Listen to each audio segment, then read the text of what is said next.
and welcome to an amazing section of the Elite Tutor where learning is made simple. Sorry, rather, JAMB made simple. And in today's video, we are going to be looking at practical steps on increasing your chances of scoring 300 plus or more in JAMB. Now let's pay attention. Most people think scoring 300 or more in JAMB is impossible, but that's not true because statistics have shown that every year thousands of students do score 300 or more in JAMB, and that's not because they study harder but because they study smarter. And in this video I'm going to be showing you a 30-day strategy that will help increase your chances of scoring 300 or more in JAMB. And also I want to also encourage you to watch this video to the end because I'm going to show you a mistake that students make and reduce their chances that make them lose about 40 to 60 marks in JAMB. So I want you to watch this video. Now let's be honest, scoring 300 or more in JAMB is actually not easy, but it's possible if you follow a structured plan and stay disciplined for the next 30 days. Now let's go into the strategy. Now the first one we have, understand the JAMB syllabus. So we have day 1 to 3, you have to understand the JAMB syllabus. Now why is it very important for you to understand the JAMB syllabus? Because JAMB as a board, they don't set their question outside its syllabus. So understanding the JAMB syllabus, the first thing you have to do, you have to first of all download the syllabus from their official website. After downloading the syllabus, you have to go through the syllabus carefully.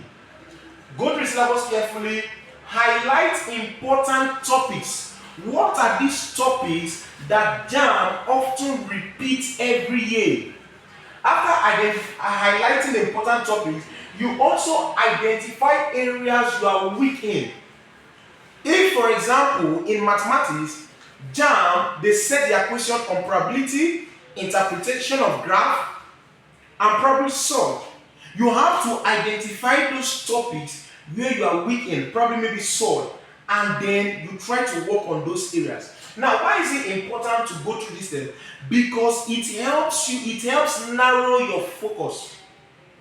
So the next step, for the next 7 days, which is day 4 to 10, you have to study high-yield topics. You have to study high-yield topics. Like I said earlier, there are topics that JAMB sets every year. Or rather, should I say, within the JAMB syllabus, there are topics that JAMB repeats every year. So you have to study high-yield topics. And while studying high-yield topics, you have to also break your study session into different times. We have the morning section 2 hours, we have the afternoon section, we have 2 hours, and then the evening section probably 1 to 2 hours. So while trying to study high-yield topics, you have to create a study time. The next step, we have past question domination, day 11 to 20. Past question domination. So here, what do? Past question helps you understand the pattern. It helps you understand the pattern of JAMB question. Now, let me tell you the pattern of JAMB question. Whenever you're being given a question while attempting JAMB, this is what they usually do. You will have their options are very, very similar. But your ability to eliminate and pick the right option is important. So that is why you have to get yourself used to their pattern of question because their options are very, very similar. So the past question helps you get used to their pattern, and so when you get to the exam hall, you're not confused. So we also have the type of trick the examiner uses. And also, you also have how to manage your time. So past question domination, it helps you master these steps. It helps you know the pattern, It helps you know how to manage your time. Very, very important, because there's a certain time allocated for each subject. So here you take your time to digest the past question. Let me tell you something. There is nothing that JAMB wants to set that they've not said before. The only difference is that they get to refine, they get to twist the question, and then it looks new. So when you get used to the past question, you don't find it difficult when writing the exam. Now we have step 4, our day 21 to 25, CBT practice.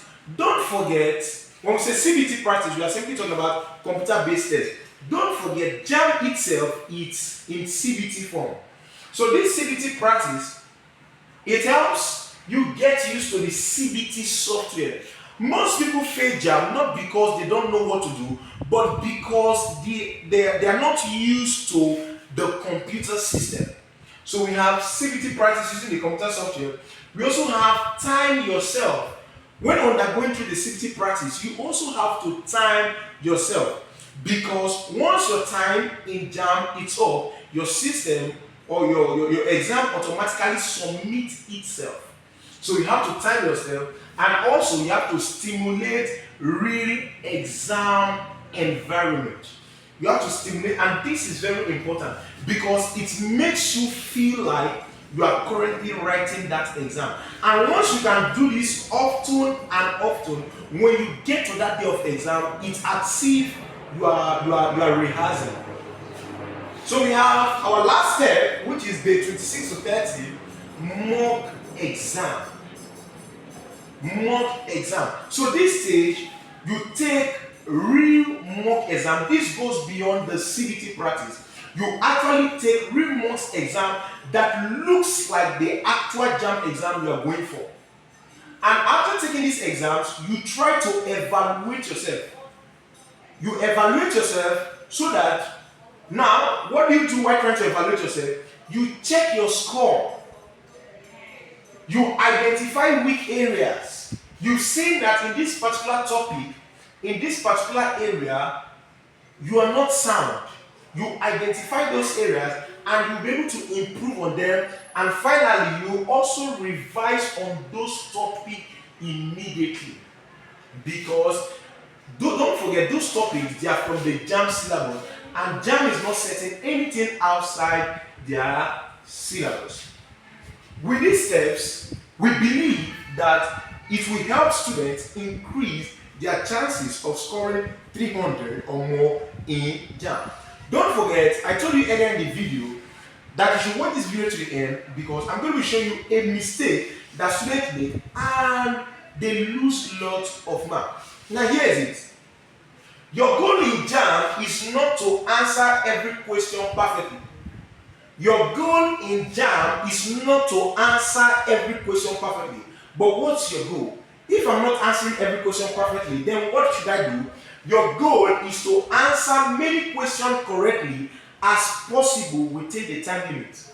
Your goal is to answer as many questions correctly as possible within the time limit. So what am I trying to say? If a question is taking a lot of time for you to answer, what should you do? You should skip the question. I didn't say ignore, I said skip the question.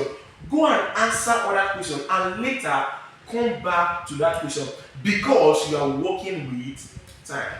We've come to the end of this video. If you like this video, I want to like, share, and subscribe. See you in the next video.